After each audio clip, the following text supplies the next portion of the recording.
welcome to the Superhero Cinephiles podcast. I am your host, Perry Constantine, and I'm here today with another new guest host, a longtime fan of the show, longtime listener, and that's Mike Blanchard. Mike, how you doing today? Hello, I am doing as well as can be expected. Mm-hmm. I'd rather vax on than vax off. Yeah, we don't have that option here yet. They're doing a very slow rollout out here in Japan. Oh, jeez. Mm-hmm. You would think it would be fast rollout everywhere, but anyway. You would think, but the way it works in the ruling Japanese government is you fail up. So. Well, we did that for the past 4 years, so yeah. here's hoping we can. Anyway, first thing I want to do is have you tell the people a little bit about yourself. Oh Lord, about me. Well, I have been podcasting as of December 8th or 12th or whatever date it'll be later this year. It'll be podcasting 13 years. My podcasting network celebrates its 12th anniversary on June 1st. That is the GeekCast Radio Network of podcasts. So I've been doing that it's probably the longest time that I've been doing anything. Mm-hmm. Born and raised in Massachusetts. No, it does not matter if it's Tom Brady at QB at New England Patriots. It's fly or die, pretty much. It doesn't matter who is in the position. It's the team that matters. Mm-hmm. Same thing with the Red Sox and the Celtics and the Bruins and all that. I lived in Kentucky for 25 years and lived other places and things like that. Just found out 2 years ago that apparently I have,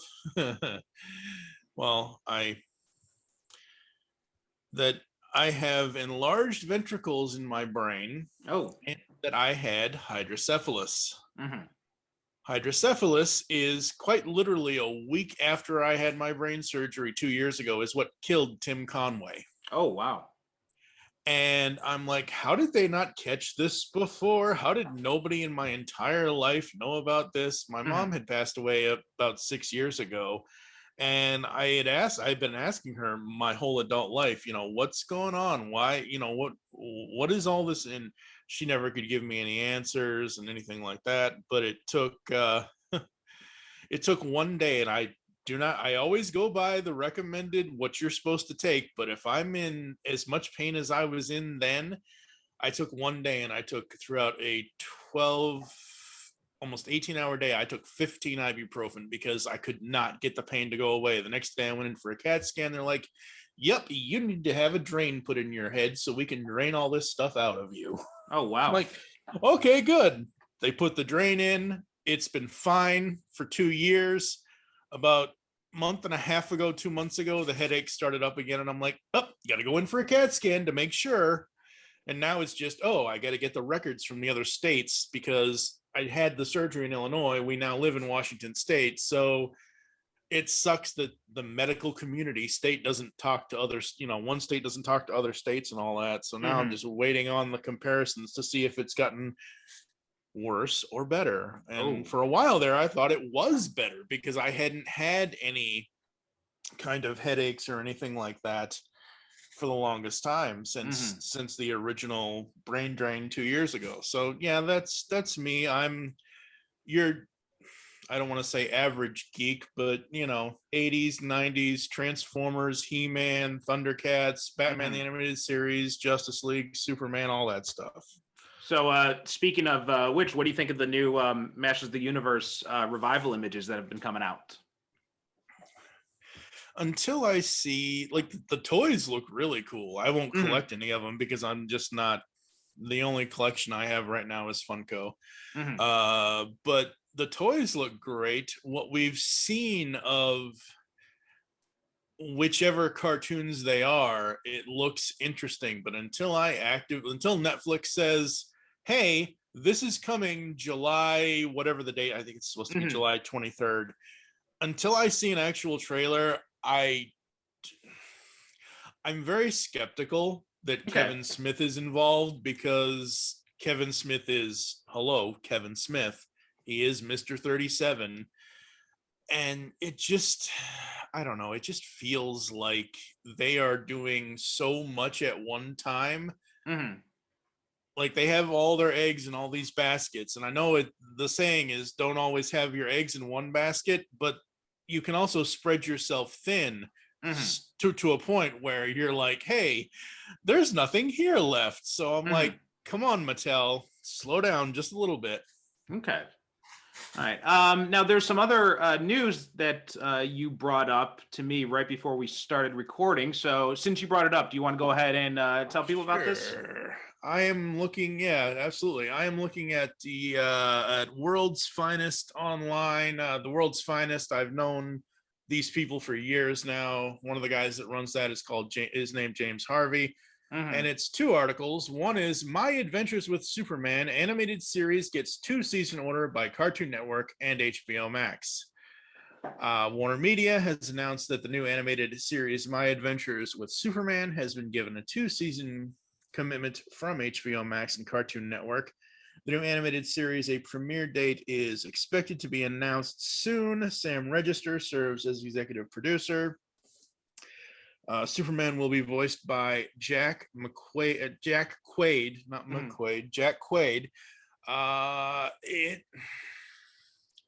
It looks like it's gonna be a fun thing for your kids to get into, for people that were like when Superman the Animated Series came out in, when did that come out? 97, 90, no, 96. Yeah, 96. mid-90s. It was 1996 with Superman the Animated. I was 16 at the time, and I wasn't really paying any attention to it, but I was 12 when BTAS came out, and I was like, ooh, what's this?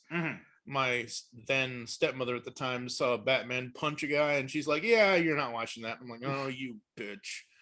But eventually I came to my senses and watched the DCAU on my own. I'm not sure what to think about this one, because it looks like it's aimed more to recapture what Superman the Animated Series was supposed to capture with us when we were kids, kind of thing. Yeah, it's got it seems, it's I mean, all we have is the description and the one image of Lois, Clark, and Jimmy, and I like it. I like that they do these things that are more for kids, especially after the long period when we only had, the Dark Superman who breaks people's necks. So I love the idea, and especially, now that I've got a daughter, I'm looking forward to watching some of this stuff with her. So I think it's great. It looks really interesting from what we see here. Jack Quaid, who's on The Boys, he's really good on that show. So I'm looking forward to seeing where it goes. Yeah, me too.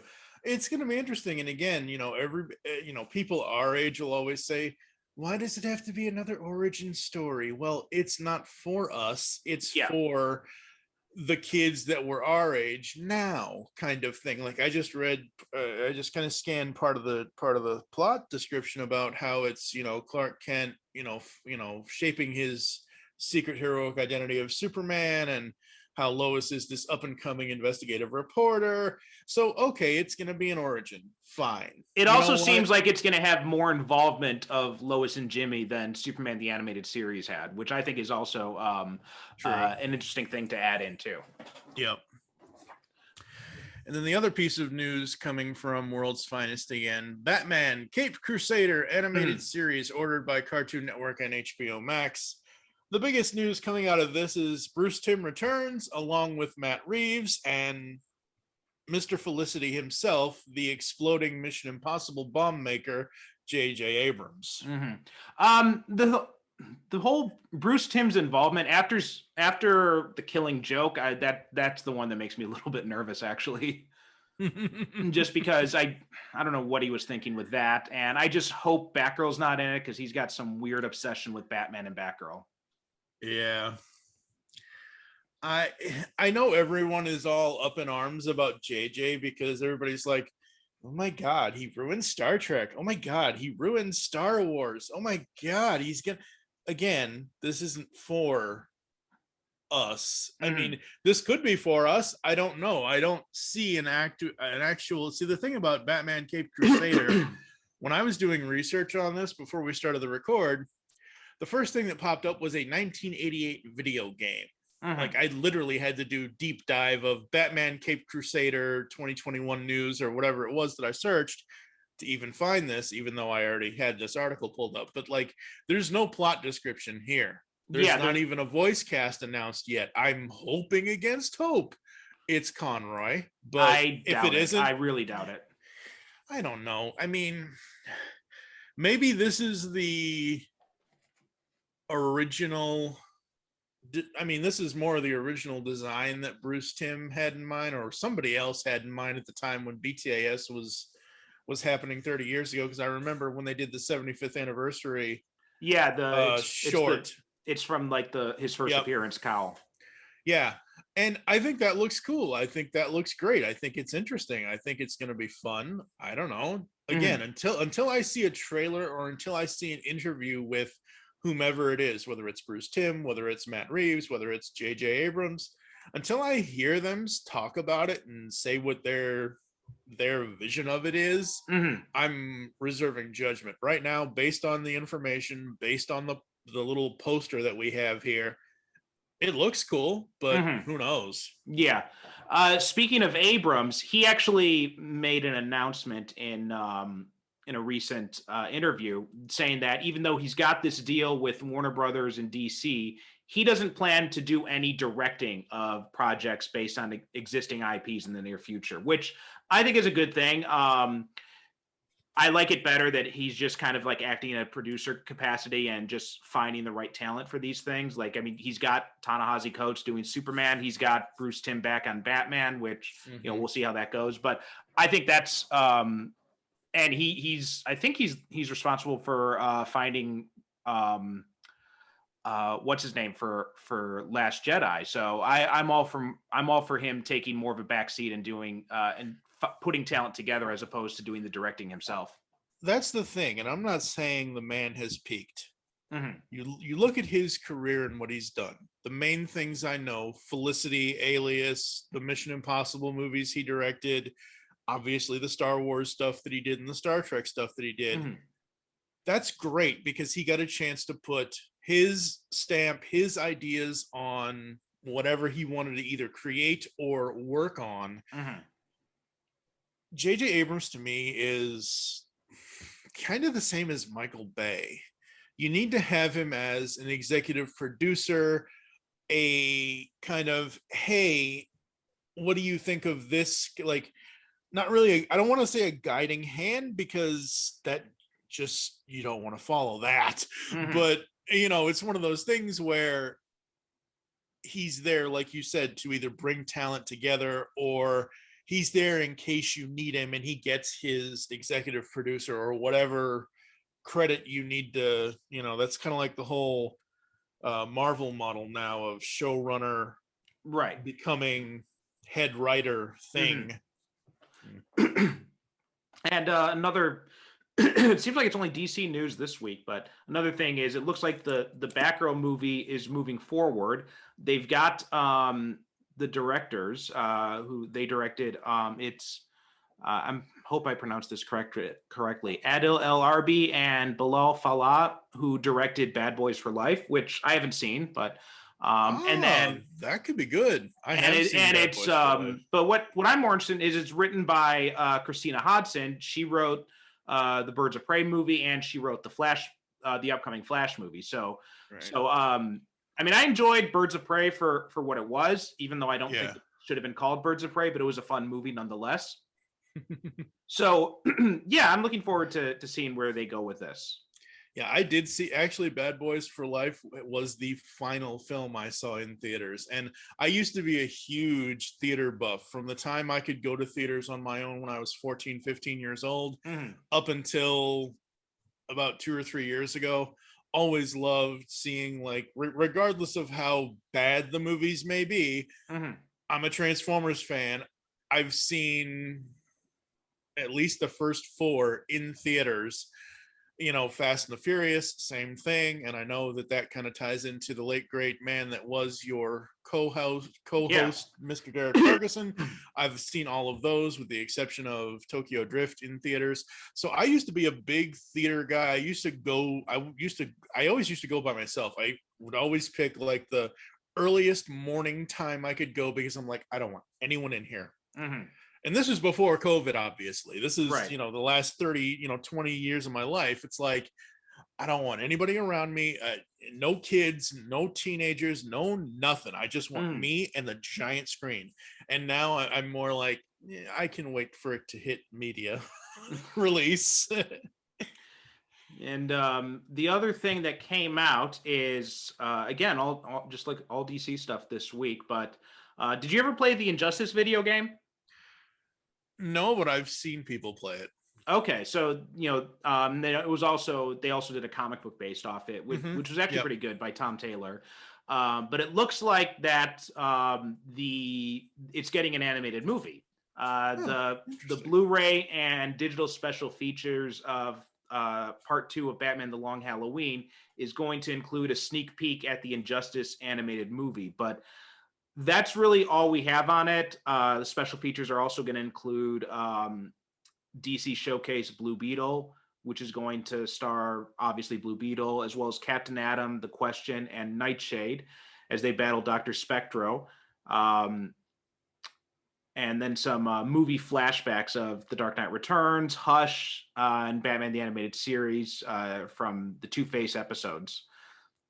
Very cool. But yeah, the Injustice, it's a perfect thing to do for an animated movie because I like it when the animated movies do these adaptations of these comic stories that you'll never that shouldn't be like the tentpole franchise anyway. So I'm looking forward to seeing how that turns out.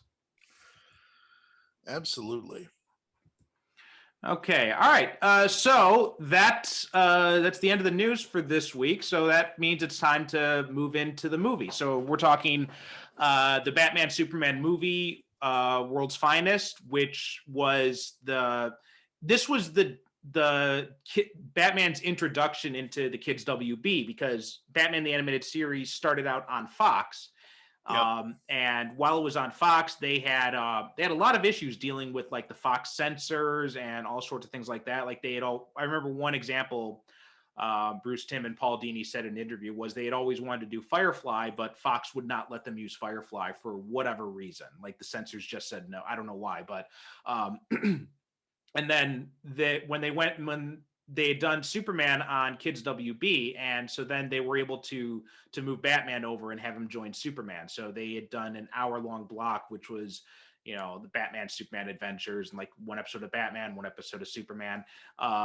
And I think Superman had already done one season on the Kids WB by this point, and this was a 3-part episode originally aired. It was part of Superman season 2, and it featured Batman in his new Kids WB redesign, and also the Joker and Harley Quinn, but all the same voice actors. So it still had Kevin Conroy as Batman and Mark Hamill as the Joker. And I wanted to, because number one, I listened to, the tribute you did to Derek. I listened to the episode with you and Tom DJ. And I wanted to listen to the new format that you have kind of going forward to make sure I was on the same page and to make sure things. So I listened to yours, and is it Adam? Yeah. I'm sorry. Okay. I listened to that episode and I'm like, okay, I kind of get the gist of where they're going with this. This is interesting. This is good. We go from the bad Justice League, no matter what cut you're watching, to the good one. Go ahead. I was just going to say, so I know you came to the DCAU later in life. Me, I was watching this stuff as it was airing, like, because Batman Returns came out in '92, and I was like at the perfect age for that. I was like 8 or 9 years old at that time, and so I was Batman everything at that point. And Batman the Animated Series came out right after that. Like, I think it was Batman Returns came out the summer, and then I think the animated series came out in the following fall. And October 5th, 1992. Yeah, so it was just like that and X-Men like defined my elementary school life, plus Power Rangers too, but mostly Yeah, those. absolutely. Yeah, I'm right there with you. I just kind of fell off in the middle, like when I went 15, 16, 17. But Mhm. yeah, I'm right there with you. And then the interesting story for me is that even though I fell off of it for a while, I came back in 99 just after I graduated high school. That's a long story. I was Mhm. held back a year because of health and whatever. Mhm. So I had seen Batman Beyond, and I'm like, wait a minute, what is this? Why is Batman old? What's Mhm. going? I was so shocked because I hadn't seen Superman. I hadn't really finished Batman the animated series at that time. Mhm. Then from that point forward to now, from 1999 to now, it's like, oh, this is what they're doing. I watched Justice League as it aired, when you could actually catch an airing of it, because Cartoon Network doesn't like to air anything unless it's Adventures of Gumball or Mhm. Adventure Time or Rick and whatever. So I had kind of been up with it, but I wasn't like, I really had to catch up with it. And I was like, oh, interesting. And I never saw this as it aired, but I knew about it. And once the DVDs hit, once the Superman animated series, the original standard DVDs, because now it's in high def on HBO Max Mhm. or whatever you want to call it, I was like, oh, interesting. And then I saw news of, this was a while ago, obviously, oh, we're gonna do a straight to DVD release and we're going to compile the whole thing into one thing. And I'm like, ooh, that could be interesting. And that's the version that I like watching. It's not that I have anything against the individual episodes. I love Mhm. the opening and closing credits of the animated series. However, I just feel that the movie, because it's so easy to see where they cut it Mhm. for the episodes, putting it together for the movie was so seamless. And it's like, oh, I know where part 1 and part 2 break. Mhm. I would have to go back through it again to be able to sit there and tell you where part 2 and part 3 break, because I don't remember. Mhm. Mhm. Yeah, it's I mean I watched it because it's on HBO Max just as part of the Mm-hmm. individual episode format, and but because it's got the autoplay next, it's like there's no real break Yeah. in the action. So it's really well put together. It flows very well from one episode to the next, and you can see it was really written as like one long movie, and then they just found good spots to divide it up. Um, Now, some of the things about this. Now, it's interesting for me because I love the animated Batman. That's like the distillation of who Batman is. It's like the perfect distillation of who Batman is. Less so on the animated Superman, the DCAU Superman, because this Superman takes a lot of cues from John Byrne's reboot, which I Mm-hmm. did not like. I don't like the idea of Clark Kent and Superman having almost no differentiation in their personalities. I didn't like that Superman's much more depowered and all that kind of stuff. Like those are things that I don't like about it. And I always felt that the John Byrne Superman, right? His Clark Kent was a football star, and now he's like an ace reporter, and he's he's got like his life is too perfect, I think. And Mm. I know a lot of people say that they found him more relatable, but I actually found him less relatable because he's Superman and he's also Clark Kent and he's a football star and all this great stuff. And there's there's that lack of like the tragedy aspect, like with Superman the movie, which is one of my favorite scenes when Jonathan Kent dies, or in Yeah. or just like in some of the incarnations where he's like this wallflower type who he's got to keep, he's got to put on this mask in order to kind of so people don't really know who he is. So that whole thing about having to wear these different masks and everything, and the things he's had to go through, and just like having those lessons in humility, I felt that the John Byrne Superman lacked a lot of that stuff.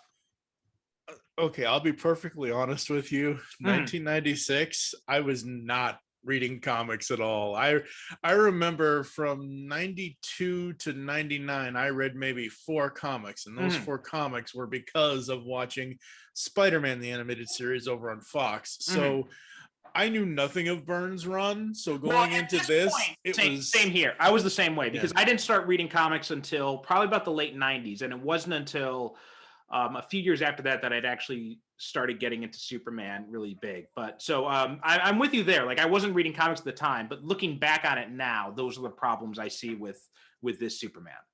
Yeah, I think what they did with Superman was probably better than, even though they were taking cues from Byrne and they were, homaging certain things. Some of the stories in Superman the animated series are so well done. Oh yeah, absolutely. This aside, I mean, this to me, like, I can sit here and literally, so when I watched this as of this recording the night before we recorded. I'm one of those people that I'm an audiophile. If I'm doing something for a podcast, whether it's my own stuff or somebody else's stuff, I will sit there and record the audio for the entire thing. And then I will cut through and find my favorite lines or what I think. I basically have 33 clips plus the full audio of this entire thing now. And it's like, I can sit there and go through and say what they're saying as I know this thing so well. It's like, are you sure you don't want to see this, mister? You'll plots. It's not exactly what she says, but she does say you'll plots. So it's like this in Transformers the movie, I have committed to memory, like snap out of it, Kent, that whole thing. And Superman in this surprises me. It doesn't really surprise me, but it surprises me on this viewing because, you go through the entirety of the DCAU past this and you get to Destroyer at the end of Justice League. And he's like, but you can take it, can't you, big man? No, Darkseid. What we have here is a chance for me to just let loose. In this movie, you see how the restraint hurts him a little because like in the one of the very last scenes of World's Finest, when he's fighting the giant robots, Mercy is tied to one of them. Well, obviously Superman's not going to hit a woman. He's not going at least 30, 40. I don't know what he does now, but so the restraint of them, the animator animating his arm being held back from throwing that. I was like, oh, that is so good to just show how hard it is and how difficult it is for him to just not go full force all the time. Yeah, I noticed that too. I thought that was a really good touch they did. And that's one of the things that I do have a criticism about, is that the Superman in, not so much in this episode, but in some of and especially when you get to some of the Justice League stuff, is this Superman, it's less of the concern with the saving people aspect of it, right? This is more of the punchy Superman. But I really liked that they threw that in. Like, he's about to go all out on this robot, and then then Mercy swings into view and he can't hit it. Yeah, exactly. And the only reason why they made him a wimp in Justice League Season 1 is because they thought they needed to depower him. Right, which I think is also why they took cues from Byrne's run with the Superman the Animated Series and depowered him as well as this, because like there are things when he when the exploding gumballs start coming out and he's like flinching, stuff like that.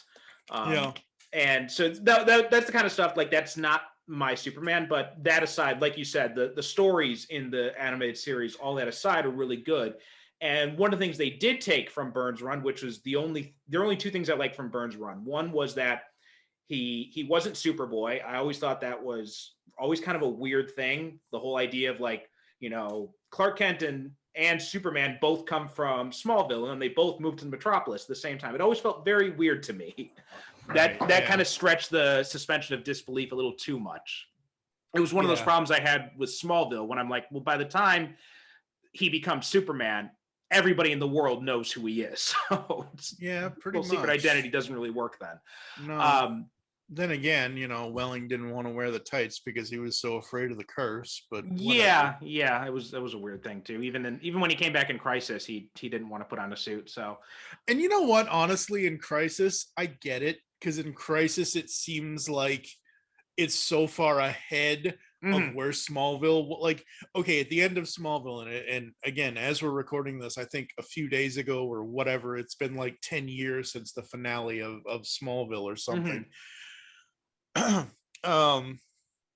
He put on the shirt, at least. I don't know what else he had on underneath, but in that closing scene when the Williams, that was actually CGI'd onto him. Oh, okay. Of course it was, because heaven forbid. But still, regardless of how it was done, regardless of what Welling felt about it, us as Superman fans watching that final scene and hearing that music, hearing the Williams music and seeing the shirt rip and whatever, and you flash forward to Crisis in the CW stuff, to me it's like a decade or two has passed. He's like, oh, Lex, the president, like, really? What's he doing? So I'm okay with him in Crisis not. Yeah, well, when we did our Crisis episode, Derek and I talked about that scene, and one of the things I liked about that cameo is that I felt like it was a better ending to Smallville than the actual series finale was. Absolutely. The only good thing about the series finale for Smallville was using the Williams score at the very, very end. Well, I like seeing Michael Rosenbaum back as well. True. That was good too. But like the whole giving him amnesia thing was just weird. But anyway, that's another story. But going back to this movie, when they redesigned the characters for when Batman came over to the Kids WB, it's really weird because there are some redesigns that are really awesome. Like, I love the new look they have for Batman with getting rid of all the blue and just going with the silhouette and the pouch belt. That's like the perfect Batman design. So I love that. But then you look at, and also what they did with Bruce Wayne, because I don't know why they put him in that ugly brown tan suit in the animated series. The frumpy brown coat and yellow shirt. It was ugly. Like, every time I have to look away when I've been rewatching it in like batches on HBO. Now it's on HBO Max, and whenever he comes on as Bruce Wayne in that suit, I got to look away because it's just so ugly. The one time that I can forgive it is the episode The Forgotten, when he ends up with amnesia and he ends up being in the camp with the dude, and the music swells, and this is the episode where Alfred has to pilot the bat. Listen to me, you stupid, whatever Alfred says to the Batwing. That's the only time I can forgive the frumpy brown suit with yellow shirt. And I guess at the time they were trying to, like, the way I've always seen it is Bruce Wayne is the mask, Batman is the man. Right. When it comes to the DC animated universe, when it comes to Bruce Timm and James Tucker and Radomski and all them. So you don't want to necessarily show off that Batman has a six-pack. You don't want to necessarily show off that he's got a beer gut like Bullock or anything, but at least it hid enough of stuff so I can kind of forgive it. But I understand where you're coming from. Yeah, the thing about me, like, I've always viewed part of the Bruce Wayne mask is the fact that he's this playboy type, and and I think with that you got to have like a sense of style, and like he's got no style, and so that's why I really like what they did here, because now he's got his hair neatly combed, he's wearing the Black Power suit with the red tie, and it much more suits Bruce Wayne than it does than the frumpy look did. Absolutely. And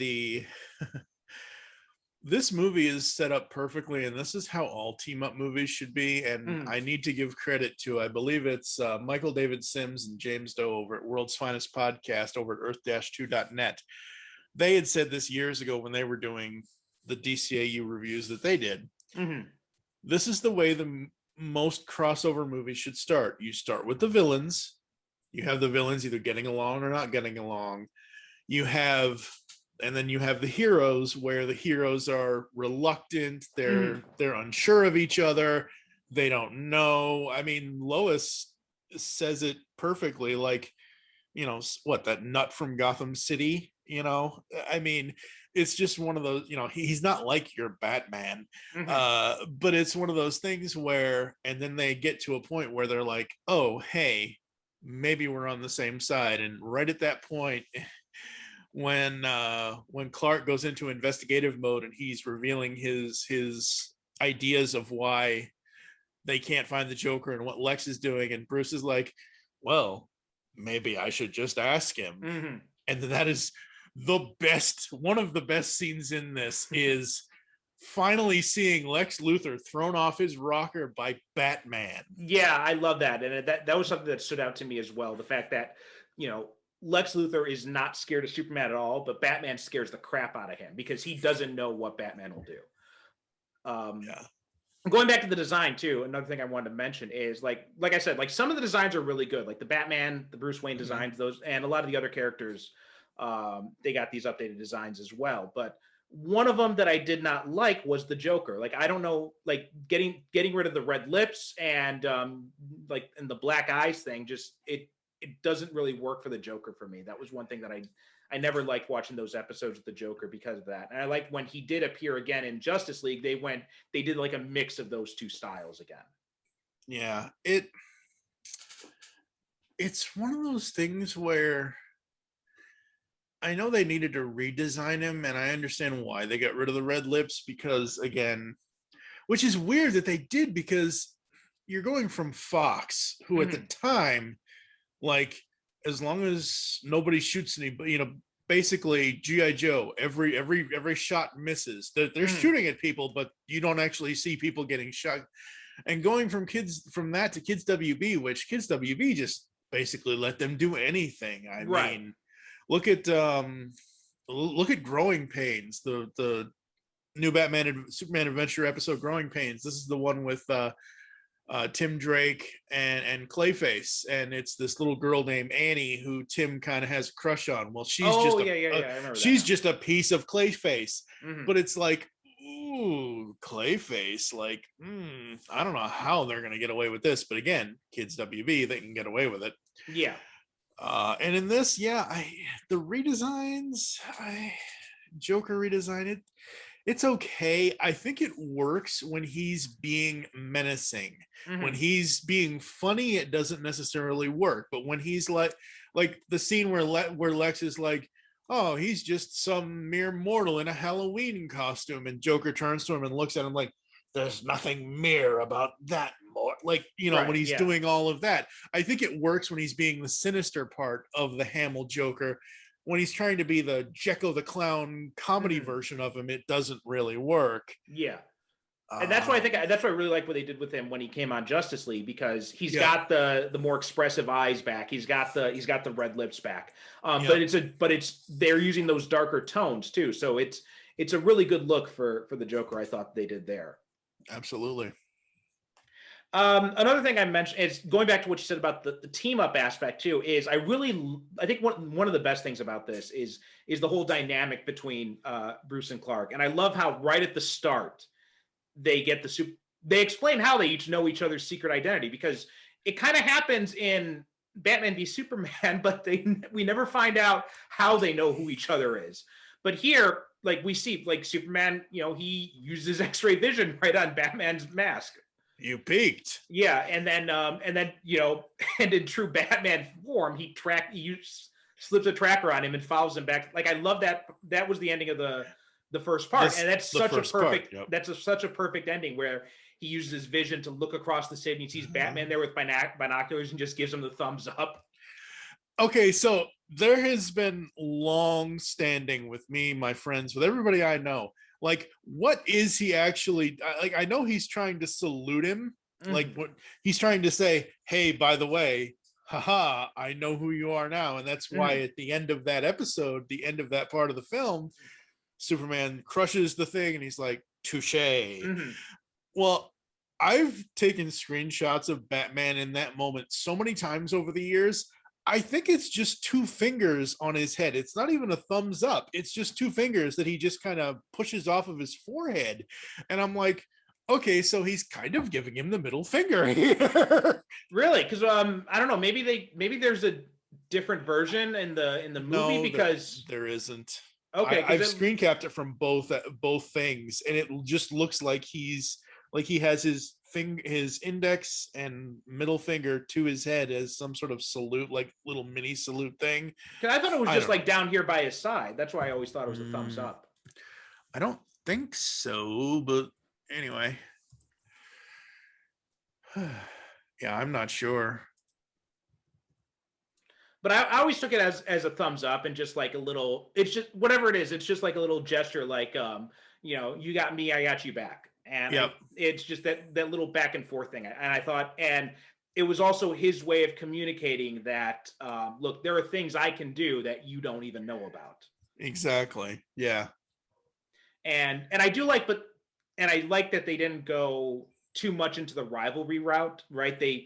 There's this mutual respect they both have for each other, even if they don't agree with each other's methods. Yeah. Yeah, I mean, that's the thing. Like, they go a little bit in. I think the closest thing we have to the rivalry is where, Batman's, hey, Binko, it's been a long time. Mm-hmm. That's enough. And then Batman just flips him. Yeah, He's like, yeah. Oh crap. Okay, then. Like, I think that's the closest this needed to be with the rival.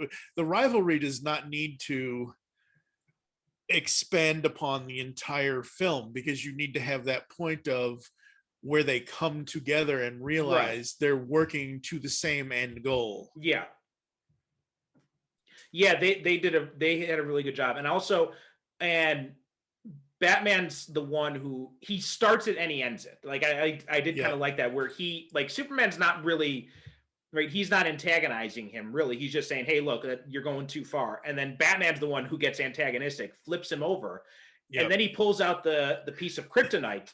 And it doesn't take much, does it? Right. Yeah. And he holds Superman at bay, but then he tosses it into the water and he says, like, just thought you'd know. And then he goes, and I thought that was it was like his way of saying that, like, look, this is what's happening. I'm here. I'm actually here to help, even though I may be an asshole sometimes. Yeah, pretty much. Another thing I like is this. I mean, the casting in this is amazing, especially on the Batman side, right? Kevin Conroy, obviously, Mark Hamill, obviously, but also, Clancy Brown is Lex Luthor. He's just he's probably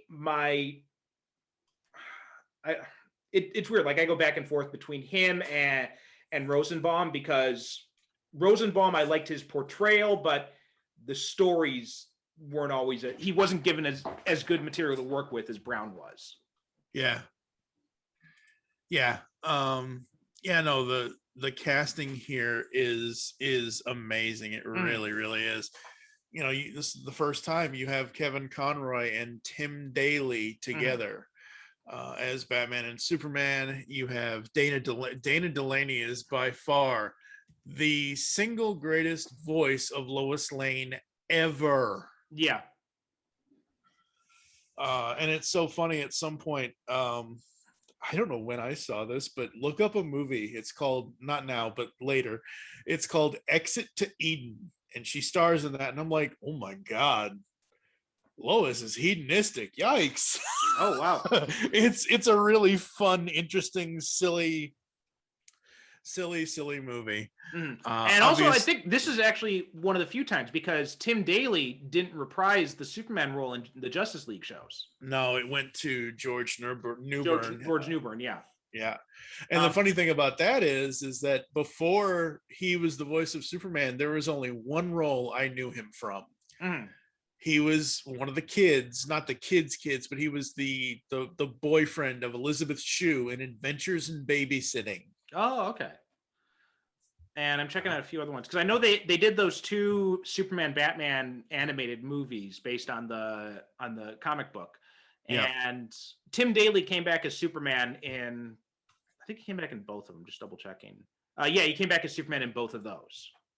We also had a reunion of the 4 of them. It was Conroy, Delaney, Daly, and Brown in the Batman Superman story, which was season 5, episode something of The Batman. Oh, okay. Yeah, that was always it. Like, I remember actually watching that on Cartoon Network when it aired. I'm like, Kevin Conroy, Dana Delaney, and the fact that the fact that this film, this 3-episode arc, shows that it's not Clark and Lois, it's Bruce and Lois. Like, oh, it's that serious.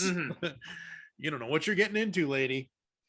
I in that because I've only seen a few episodes of the Batman. I haven't seen that one, Yeah, season 5 of is it The Batman, or I think it is season 5 of The Batman was the team up season. Yeah. So it was after their big epic that they did in season 3 and season 4, because by season 3, season 4 of that show, they added in Robin and Batgirl and did other things, and season 4 was their big arc thing. By season 5, they were doing team up episodes. Right, yeah.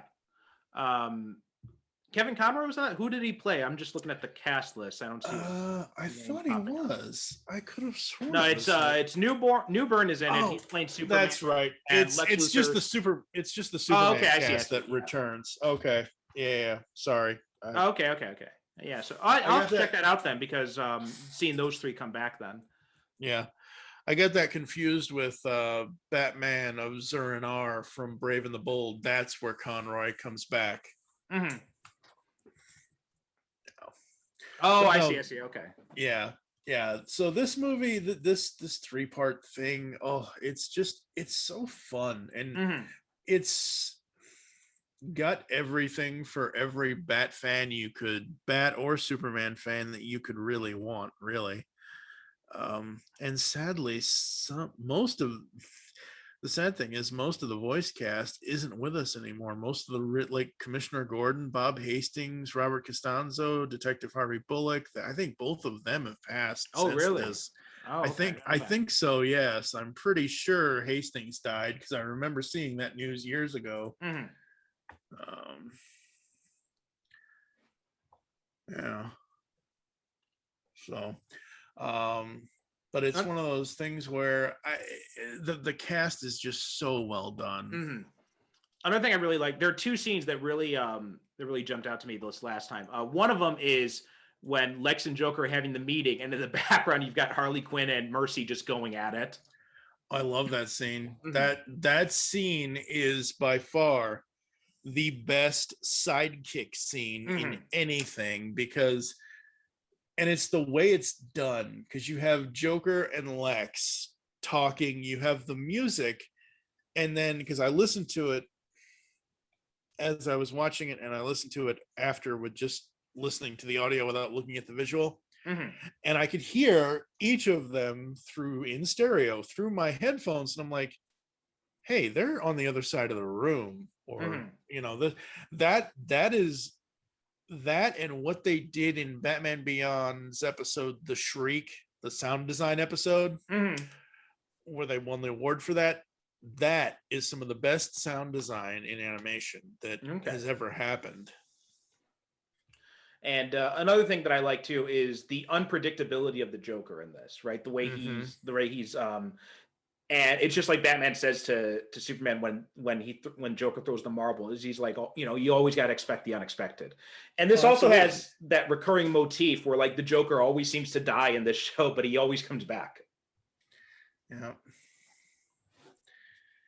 And you think about it, Joker and Batman has one of the most sinister lines in this entire thing at the very end, like you're talking about, with is he dead, is he not dead? And Batman saves Harley, and she's like, put in. Well, at this point he probably is. Yeah. I'm like, damn, Batman, that's cutting deep, man. Yeah, that jumped out to me. It's like, oh, okay, that's it's pretty dark there. Pretty dark for a kid's show too. Yep. And again, I don't even think, even though we were kids at the time, or teenagers, or whatever you want to say, these creators were not making a show for kids. They were Right. making a show for, it's the same thing with all the 80s cartoons. G.I. Joe, that's not for Transformers. It's not, I mean, we were kids then, we watched it, fine. The Looney Tunes stuff, none of the Looney Tunes stuff, Chuck Jones was not making those cartoons for kids. He was making them for himself. And that's, you know, the same thing like with podcasting, with whatever, with writing. You do it for yourself. You hope it gets, you know, noticed and praised and all of that. But like you had, like, that's the thing. Back then, you didn't, you know, I've heard Bruce Timm in interviews on the DVD sets and everything else where he's like, oh, well, this influenced me, so I wanted to put this into this thing that I'm working on, and here's hoping people will enjoy it, will get, like, you know, the reference or get what I'm trying to go for here, and if we enjoy it, we enjoy it. But he never actively targeted, like, everybody back then was like, oh, you have an ages 5 to 9 demographic, an ages 10 to 13 demographic. Having the demographics is great. Having people cater, you know, try to write stories for those demographics, that's just dumb, because you need to write a story for yourself and figure it out. And if there are things that standards, boards, and practices won't let you do, that's fine. You find a workaround with it, and you can still get, you know, you only can make so many compromises, but you still make some, to the point of, oh, well, I can live with it, the story being told this way, as long as the main part of the story gets told. Oh, if we can't shoot anybody in Batman the Animated Series, fine, it's not about that, as long as, you know, Mr. Freeze gets more than the weekly bank robbery. Well, they had it was a mix. There were some that were definitely like that, but then there's some other TV shows that were much more written for, I think it was when the 90s really started to see a shift, because that's when you had the much more mature storytelling in like Batman or X-Men. But I think about some of the other stuff that I grew up with in the late 80s, like the original Ninja Turtles cartoon, which is, looking back on that is cheesy as hell, and it's just it's very much written for a younger audience. Which other one? I recently just rewatched a few episodes of Brave Star, which I hadn't watched in years, but it was also the same kind of thing. Like, you could see some elements in there, like there's some, you could tell they got some, but mostly it's got a tone that's much more directed towards kids. So you had a mix of things, I think, which and now you do too. Like it's still that way. And that's fine. Like, I think there's nothing wrong with doing these shows that are just for kids as well. Like the Brave, I remember one of Derek's thing was he loved the Batman, the Brave and the Bold thing. And I've watched a few episodes of that, and it's really hard for me to get into, just because it's so much of that. Like, I'm waiting for my daughter to get older so that she can enjoy it, and then maybe I might be able to get into it with her. There are three or four episodes of Brave and the Bold that I absolutely love. Like I mentioned earlier, Batman of Zur-En-Arrh, where they go to the alternate time, the alternate planet or alternate timeline or whatever, where, you know, Kevin Conroy voices this multicolored Batman character. Oh, the Zur-En-Arrh? Yeah. And then I love the Batmite episodes, because it's friggin' Pee Wee Herman as Batmite. It's amazing. But yeah, no, World's Finest. It hits everything that you wanted to hit with these two characters, even with the villains. Lex is like, what is this going to cost me? And that's his bottom line. That's what always in the DCAU, that's always Clancy Brown, Lex Luthor's bottom line. What is it going to cost me? Whereas Joker's like, oh no, it's not going to cost you this. It's going to cost you even more, because I need to go one step further, kind of thing. Yeah. And then there's Harley, and Harley, as much as she has been thrown into the spotlight over the last 20 years, seeing her in this time, she really shines in the moments that she is given in this, because between boingy coming in with the pogo stick, or you know, doing whatever else, you know, at the end, like, I want a doctor. I want a lawyer. I want a cheese sandwich. Mhm. Like, oh, Harley. Yeah, yeah, and I like it. I did think it was kind of interesting that Lois finds out that Batman is really Bruce Wayne the first time she encounters him, but Yep. she goes through the whole series and Justice League never finding out that Clark Kent is Superman. I always thought that was Yeah. kind of funny.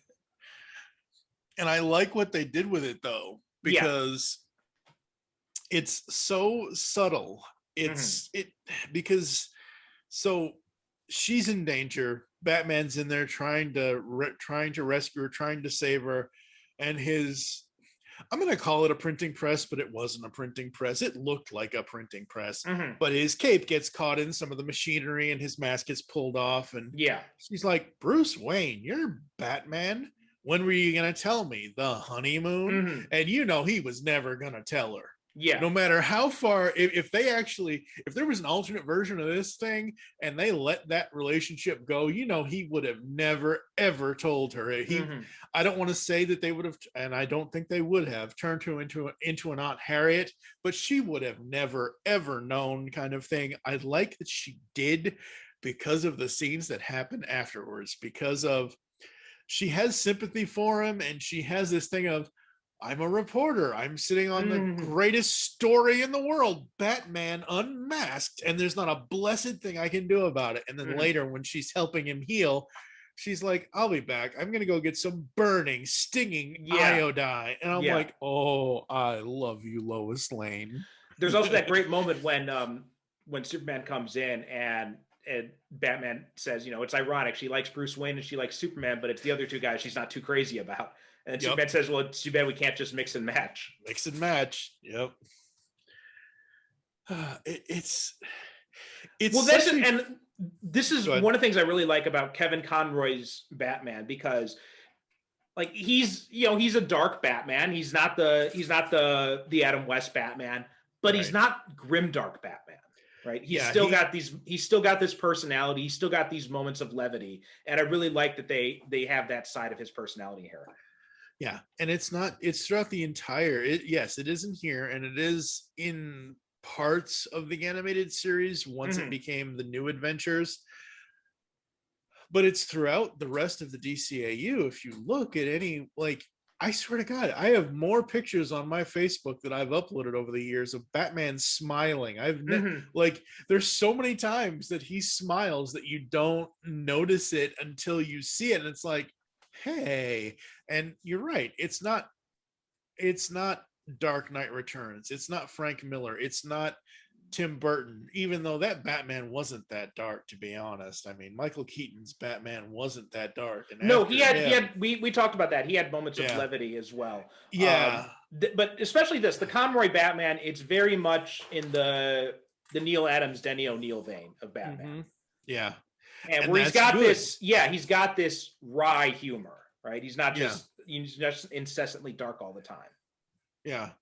And one of the best parts is in Justice League in Only a Dream, the Only a Dream two-parter. This is with Dr. Destiny. And he's singing Frere Jacques. He's humming Frere Jacques. And he's like, what's that song? What are you singing?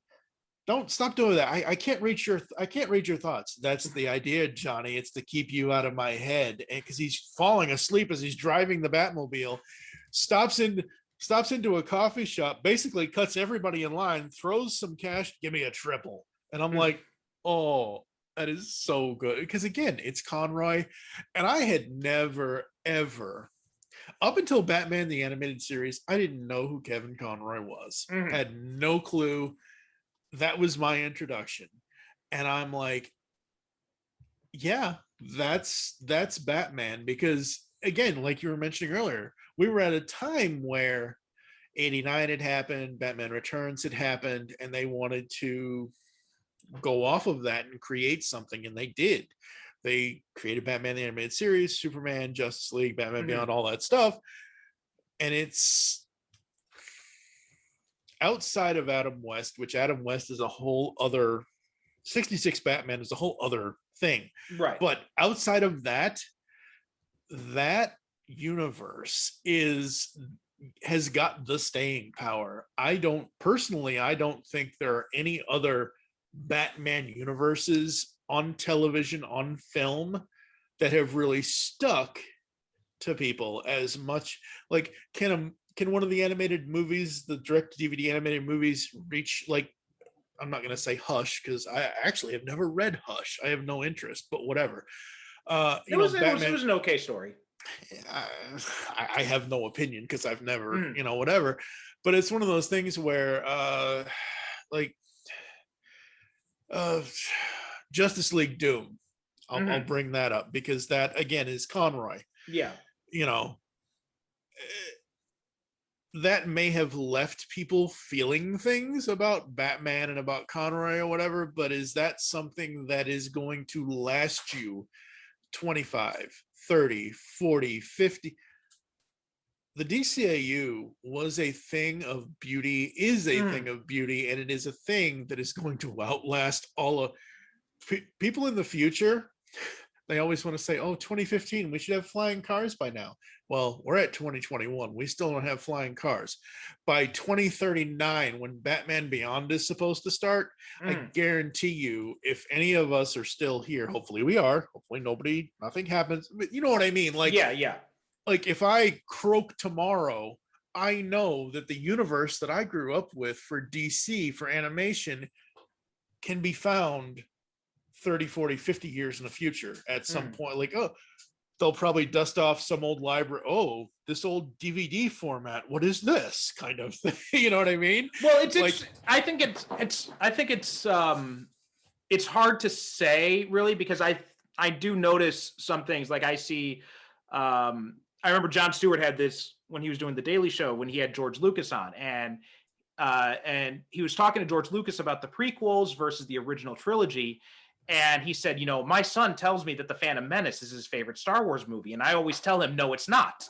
And it's that thing where it's like, it depends on the generation that's coming up now, 20, 30 years, they might be looking at, Caped Crusader and, My Adventures with Superman as their DC universe. So, I think it'll be important, but I think it's too premature to say that other stuff will or won't be. I like taking a wait and see attitude with that stuff.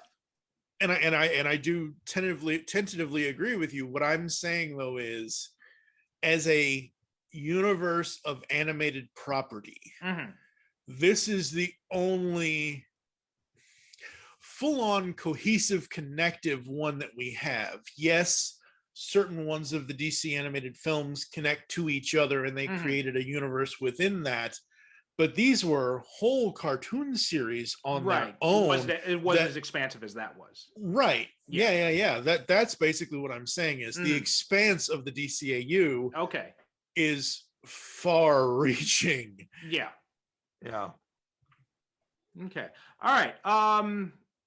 Any other things you want to touch on with this movie?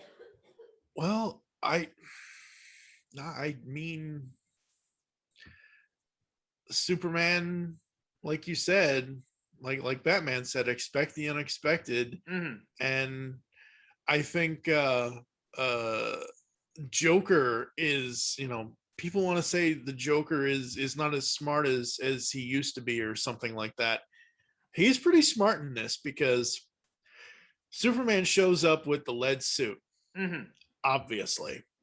And he's like, he shows the kryptonite to him and he's like, whatever. Joker walks away. Superman lowers his guard because he's going to get Lois. And Joker turns like, silly me, I forgot the acid. And he shoots him with the acid and throws the kryptonite at him. And it's just like, you don't underestimate the Joker. Right. The Joker is the ultimate version of Big Brother. Expect the unexpected, like Batman said.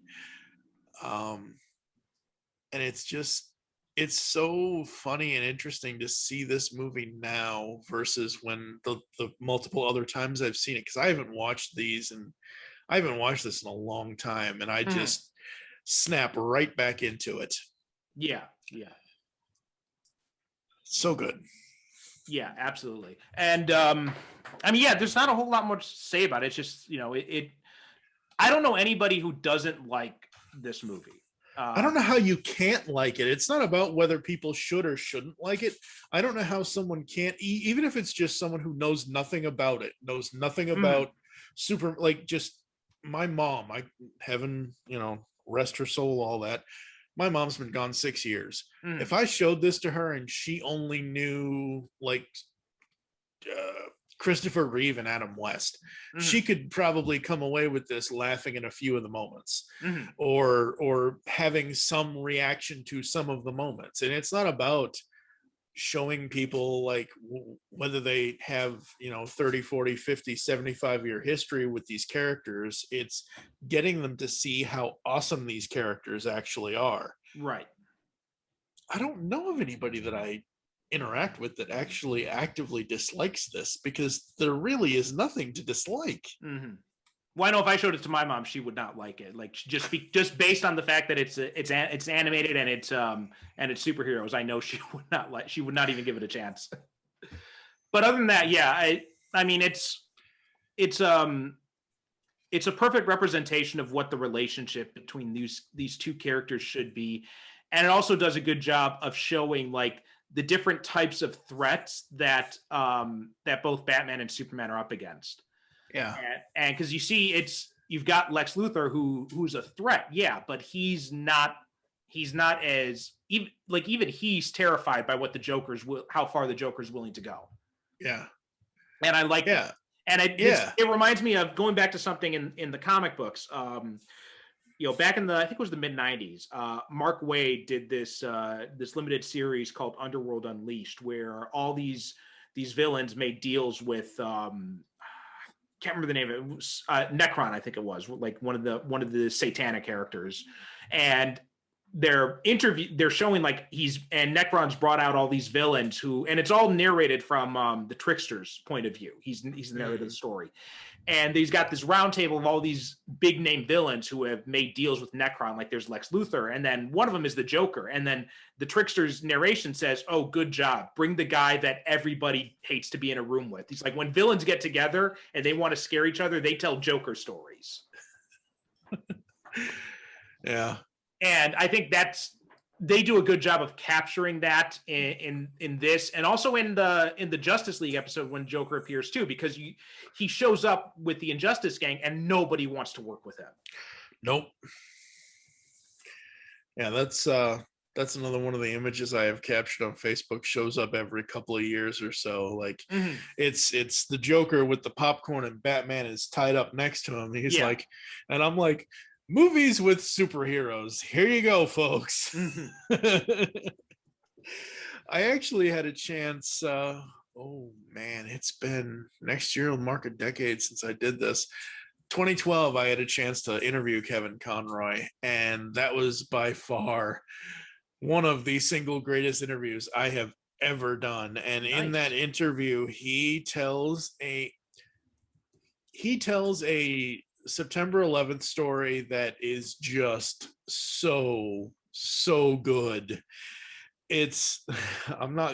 I'll have you direct your listeners to it if they'd like to, because I don't know if I can truly capture what he said, but basically he was going down to help and he was asking where he could help, and he ended up helping in this kitchen. And he was just with some other guy, and he's like, what do you do? And and the guy asked him back, what do you do? I'm a voice actor. And the guy kind of, the way Kevin tells, the guy kind of smiles at him. He's like, yeah, but is there I hear something in your voice. Is there a specific character? Oh yeah, I'm the character of, I voiced the character of Batman. And the guy goes out to the cafeteria, the room that they're serving food to. Hey guys, Batman is cooking your dinner. Somebody in the back says, bullshit, make him prove it. I am vengeance. I am the night. I am, and all. It's much better if your listeners go to, I'll send you the link to that and you hear him say the story, because it's much better than me trying to imitate it. But it was like, I've heard a lot of September 11th stories. That by far was one of the coolest stories because, again, we at a time where America needed to come together, and it didn't matter who you were, even though the guy was like, oh yeah, but don't you voice a specific character? Yeah, it really didn't matter because everybody needs to lend a hand when they can. Yeah, kind of thing. Oh, that was so fun. But I gotta catch up with him.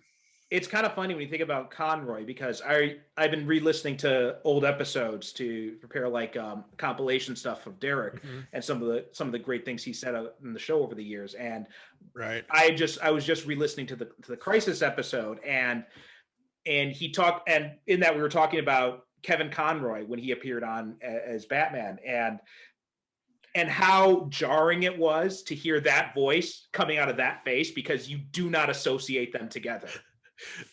But I had a feeling you were going to bring this up because, again, it's all things Kevin Conroy here inside Superhero Cinephiles. I remember him doing an interview about it and saying something like, I'm very happy I finally got to play him on screen. It's my face, it's my voice, it's Bruce Wayne. But it's not really the Bruce Wayne and but again, it's not the Bruce Wayne and Batman he thought they were gonna have him play at the same. Like, I know everybody was like, "Oh my God, Batman is the Kingdom Come version or whatever." Like, he's the evil Batman, and I'm like, I don't. It could be, sparkly Batman with vampire teeth. I don't care. It's Kevin Conroy in the role finally after how many years that he has portrayed it as a voice actor. That is amazing. Yeah. Did I ever expect Crisis? Was it? Yeah. Crisis on Infinite Earths. Yeah. Yeah. I was thinking of Earth X, but anyway, did I ever expect Kevin Conroy to suit up in a Batman suit and do flips and dips and all? No. Yeah. As long as he shows up and does the work and does the material, I'm fine. We have 85 episodes of Kevin Conroy's voice with the character doing all of the action. Plus, going beyond that, you got the video games, you've got the everything. You've got the other movies the other animated movies he's done. Yep. So yeah, there's lots of stuff out him where he's been doing the act. No, I like the fact that we got to see him just as Bruce Wayne. I did like the different versions of Batman they kind of mix in, because you get some of Kingdom Come in there, you get some of Dark Knight Returns, you get some of Batman v Superman even. So I thought that was a really interesting choice they did, which they also did with Brandon Routh's Superman, because they got a little bit of Injustice mixed in with him, plus even Superman 3. So I thought they did. It was really cool to see how they fit all those things together. Yeah, it was so good, so good. Okay, so that about does it for now. Mike, where'd you like people to find you? I'm on social media. Twitter is at TFG1. So TFG, the number one Mike. I'm on Facebook. I think it's TFG2 Mike for my fan page. GeekCast Radio Network. GeekCastRadio.com is the website where all the podcasts are. I've been doing this a long time, folks, and things are interesting, I'll say, because podcasting has, in just the 13 years I've been doing, there have been so many different advancements with Zoom and Skype and all this other stuff and everything else. It's like, oh, I can't keep up anymore. But my main show that I do on the regular, that I usually plan out pretty much a year in advance, is called The Pull Bag. I've been doing this for 8 of the 13 years that I've been podcasting. We've got over 400 episodes. We do comic reviews and discussions. Generally, how I like to do the comic reviews is I don't like to necessarily go page by page, but we kind of go through the story in that order, because I love using the Comixology guided view. Yeah. Because with the way my vision is, I kind of have to use that. I also have this thing on there called Origins, where now, it wasn't so much a couple of years ago, as of I think 2020, pretty much since last year, I have a 25 question format that I ask guests about how they got into or out of reading comics. Oh, okay. And I was hoping to have gotten Derek on there, but I never reached out at the time because I didn't know what I had stuff going on. I'm sure he had stuff going on, and this was a couple of years ago. This was like end of 2019 when we were about to move from Illinois out here to Washington State. Right. So that man, he is so missed. Yeah. It's surreal now when I'm going back and listening to these old episodes, just knowing that he's not around anymore. For people who've listened to the end of the last episode, like I got a clip of him with his sign off. So we end every episode now with his sign off, both on the video and on the audio feed. That's very awesome. So yeah. Well, Mike, thanks so much for coming on. It was nice to finally get you on after talking about it for over a year or so now. Yep. Now got to get you on the pull bag to do your comic stuff. So yeah, we'll have to find a time to do that. Yes, okay. Yes, we will. Okay, well, thanks so much for listening. Thanks so much for watching. SuperheroCinephiles.com is the website. Super Cinema Pod on Twitter and Instagram. And we've got the Superhero Cinephiles group on Facebook. Feel free to follow us on any one of those. Drop us some money through Patreon or PayPal or Buy Me a Coffee. All those links can be found on the SuperheroCinephiles.com website. And we'll be back soon with another guest and another movie. Don't know what yet. We're still working it out with them and trying to figure out what we're going to talk about, but we'll see what happens. Until then, I'm Perry Constantine, and as always, want to pay tribute to our, forever host emeritus, Derek Ferguson, who sadly passed away last month. Thanks so much for listening, and we will see you next time. Thanks for watching. Visit us on the web at superherocinephiles.com, and remember to subscribe to watch more of our videos. Thank you for listening. And as always, good night, good evening. God bless.